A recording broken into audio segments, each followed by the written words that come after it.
मैं हूं आपकी टीचर मुबीना बारी और आप देख रहे हैं एफर्ट फॉर सक्सेस। मज़ीद वीडियोस और अपडेट के लिए आप हमारी वेबसाइट विजिट कर सकते हैं। उसके अलावा आप हमें हमारे फेसबुक पेज पर भी फॉलो कर सकते हैं। MS एक्सेल में जिस पेज पे हम काम कर रहे होते हैं उसको शीट कहते हैं। और आज की क्लास में हम देखेंगे कि हम किस तरह से न्यू शीट ऐड कर सकते हैं, या अगर कोई शीट की हमें जरूरत नहीं है तो उसे डिलीट कर सकते हैं, या दो शीट पर एक साथ कैसे काम कर सकते हैं। अगर तो हम न्यू शीट लेना चाहते हैं तो अपने कीबोर्ड से शिफ्ट F11 प्रेस करेंगे तो भी हमारी नई शीट आ जाएगी, या फिर उससे भी आसान तरीका ये है, इस प्लस साइन पे क्लिक करें तो हमारे पास नई शीट आ जाएगी। मैं दोबारा से इस प्लस साइन पे क्लिक करूंगी तो मेरे पास एक और शीट आ जाएगी, और शीट 1, शीट 2, शीट 3 यहाँ नाम भी जाहिर हो रहे हैं। मैं जितनी शीट भी ऐड करना चाहूँ कर सकती हूँ। उसके बाद मैं अगर इस शीट का नाम चेंज करना चाहूँ तो कर सकती हूँ। उसके लिए मैं इस शीट के आइकन पे आऊंगी, यहाँ पे राइट क्लिक करूंगी तो मेरे पास इस तरह का डायलॉग बॉक्स आएगा। इसमें भी इंसर्ट शीट का ऑप्शन है। अगर मैं इसे प्रेस करूं तो न्यू शीट इंसर्ट हो जाएगी। अगर मैं शीट को डिलीट करना चाहती हूँ तो यहाँ से कर सकती हूँ, और अगर इसका नाम चेंज करना चाहती हूँ तो मैं इसको रीनेम पे क्लिक कर दूंगी।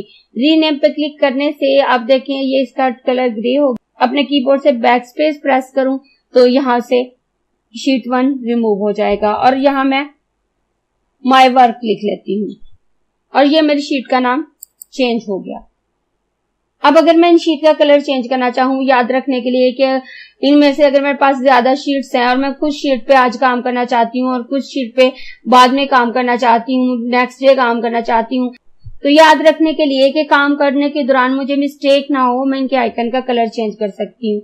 फर्ज करिए मुझे शीट नंबर 1 और शीट नंबर 3 पे आज काम करना है और शीट नंबर 2 पे नेक्स्ट डे काम करना है, तो मैं शीट नंबर 1 पे आऊंगी, राइट क्लिक करूंगी और यहाँ से टैब कलर पे आऊंगी। टैब कलर पे आकर इसका कलर चेंज कर दूंगी। मैं इसका कलर ग्रीन कर देती हूँ। उसके बाद मैं शीट 3 पे आती हूँ, यहाँ पे राइट क्लिक करती हूँ, टैब कलर पे आती हूँ और इसका कलर भी ग्रीन कर देती हूँ। वो दो शीट जिन पे मुझे आज काम करना है मैंने उनका कलर ग्रीन कर दिया। उसके बाद मैं शीट 2 पे आऊंगी, इस पे राइट क्लिक करूंगी, टैब कलर पे आऊंगी और इस पे मुझे कल काम करना है तो मैंने इसके कलर को पर्पल कर दिया। उसके बाद मैं शीट 4 पे आऊंगी और इसके बाद मुझे इस पे थर्ड डे काम करना है, परसों काम करना है, तो मैं दोबारा टैब कलर पे आऊंगी और इस पे येलो कलर कर दूंगी। इस तरह से मैं कलर से इंडिकेट कर सकती हूँ याद रखने के लिए। ये जरूरी नहीं है कि आप ऐसा करें और इनका कलर चेंज करें, लेकिन याद रखने के लिए अगर आपके पास काफी सारी शीट्स हैं और आप पहले से ये प्लान कर चुके हैं कि किस शीट की वर्किंग आपको पहले करनी है और किस शीट की वर्किंग उसके बाद, तो आप अपनी आसानी के लिए इनके टैब के कलर चेंज कर सकते हैं ताकि आपको गलती ना लगे और जो शीट पे आप पहले काम करना चाहते हैं कर सकते हैं और उसी तरतीब के साथ आप उसमें बाद में काम कर लें। अगर मैं इसमें से शीट डिलीट करना चाहूँ तो मैं शीट नंबर 4 डिलीट करना चाहूँ तो राइट क्लिक करूंगी और इसको डिलीट कर दूंगी और ये मेरी शीट डिलीट हो गई।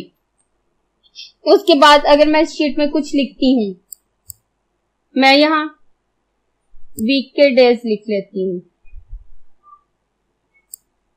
और उसके बाद नीचे कुछ भी डाटा लिख लेती हूँ।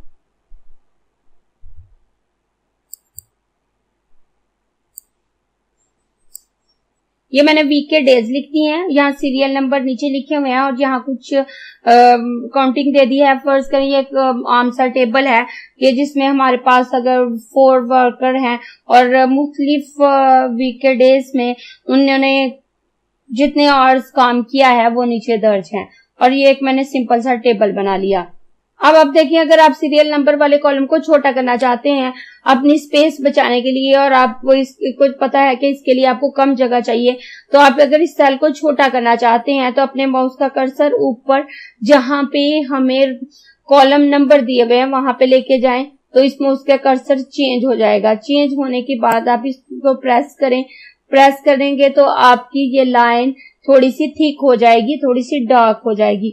उसके बाद अगर आप इसको ड्रैग करें, तो जहां तक आप ड्रैग करके छोड़ेंगे वो लाइन आपकी उतनी छोटी हो जाएगी। और अगर आप किसी सेल को बड़ा करना चाहते हैं तो आप उसके लिए अपने माउस का कर्सर उस पे लाएंगे और जैसे ही वो चेंज होगा उसको ड्रैग करेंगे, ड्रैग करके जहां पे छोड़ेंगे आपका वो सेल उतना बड़ा हो जाएगा। इस तरह से अगर आपको जो डाटा आप लिख रहे हैं उसके लिए आपको ज्यादा जगह चाहिए या कम जगह चाहिए तो वो आप क्रिएट कर सकते हैं।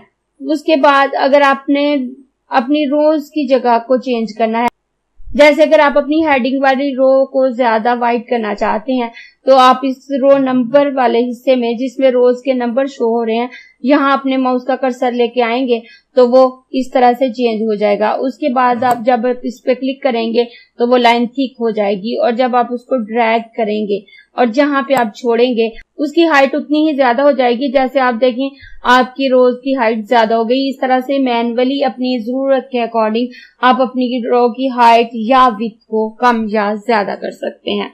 और अगर आप अपनी शीट के किसी हिस्से को डिलीट करना चाहते हैं तो अपने माउस से ड्रैग करते हुए उतने हिस्से को सिलेक्ट करेंगे, अपने कीबोर्ड से डिलीट बटन प्रेस करेंगे तो आप देखें वो हिस्सा डिलीट हो गया।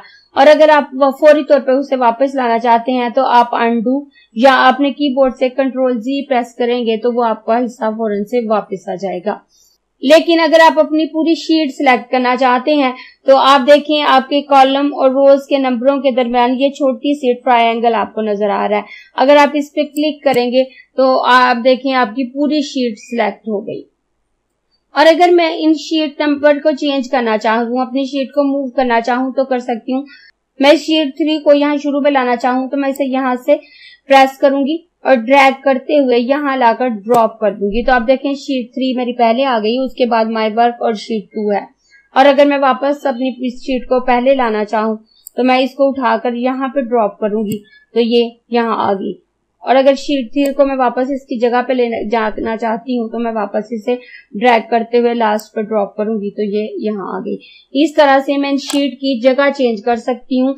जैसे अगर मैंने अपनी शीट पे कोई काम किया है और जिस तरतीब से काम किया है मैं उससे हटकर कोई तरतीब बनाना चाहती हूँ तो मैं यहाँ से डिसाइड कर सकती हूँ कि मुझे कौन सी शीट पहले और कौन सी शीट बाद में रखनी है।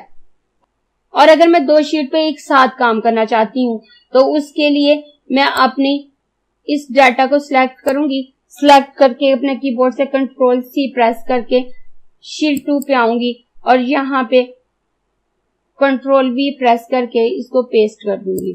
अब ये मेरी शीट 1 है और ये मेरी शीट 2 है, दोनों पे मैंने सेम टेबल की कॉपी की है। अब अगर इन पे मैं सेम टाइम वर्किंग करना चाहूँ तो मैं अपने माय वर्क वाले पेज पे आऊंगी, उसके बाद शिफ्ट बटन प्रेस करते हुए शीट 2 को भी सिलेक्ट कर लूंगी तो आप देखें इन दोनों शीट्स के नीचे एक लाइन आ रही है। और अगर मैं इसमें कोई तब्दीली करूं, कुछ भी फॉर्मेटिंग करूं, मैं इसे अपने ऑप्शन पे क्लिक करूंगी और क्लिक करने के बाद सेल स्टाइल पे आऊंगी और यहां से इसका कलर चेंज कर दूंगी तो आप देखें मैं शीट 1 पे आऊं या शीट 2 पे, ये मेरी शीट 2 है और ये मेरी शीट 1 है तो दोनों पे ये कलर चेंज हो गया। अगर मैं नीचे भी कोई फॉर्मेटिंग करूं, ये कलर अप्लाई करूं तो आप देखें ये फॉर्मेटिंग मेरी दोनों शीट पे अप्लाई हो गई।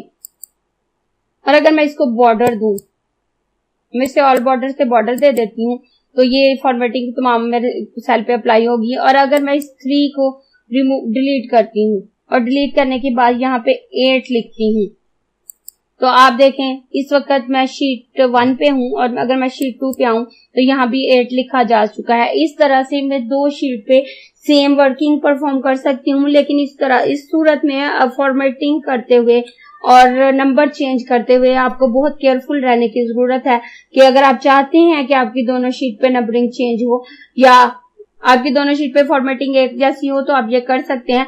लेकिन अगर आप दोनों शीट पे एक साथ चेंजिंग नहीं करना चाहते तो आप इनको सेपरेट कर सकते हैं। जैसे मैं अपनी किसी नेक्स्ट शीट पे क्लिक करूं, मैंने शीट 5 पे क्लिक किया और उसके बाद मैं शीट 1 पे आऊं या शीट 2 पे आऊं तो अब इनकी जो सिलेक्शन है वो खत्म हो गई। अब ये दोनों एक साथ सिलेक्ट नहीं है, अब इनमें से कोई एक शीट सिलेक्ट है। अब अगर मैं शीट 2 में कोई चेंजिंग करती हूँ, मैं इसकी जस्ट ये सेल सिलेक्ट करके इनके कलर को चेंज करके येलो कर देती हूँ और करने के बाद अपने दूसरी शीट पे आती हूँ तो आप देखें यहाँ पे वो चेंजिंग नहीं हुई, क्योंकि अब ये एक साथ सिलेक्ट नहीं है। इस तरह से अगर दो शीट पे आप एक साथ काम करना चाहते हैं तो आप दोनों को शिफ्ट की मदद से सिलेक्ट कर सकते हैं। आप 2, 3, 4, 5 जितनी शीट चाहें उन पे एक साथ काम कर सकते हैं। अगर आपको ये क्लास पसंद आई है तो लाइक कीजिए, अपने दोस्तों के साथ शेयर भी कीजिए ताकि वो भी सीख सकें।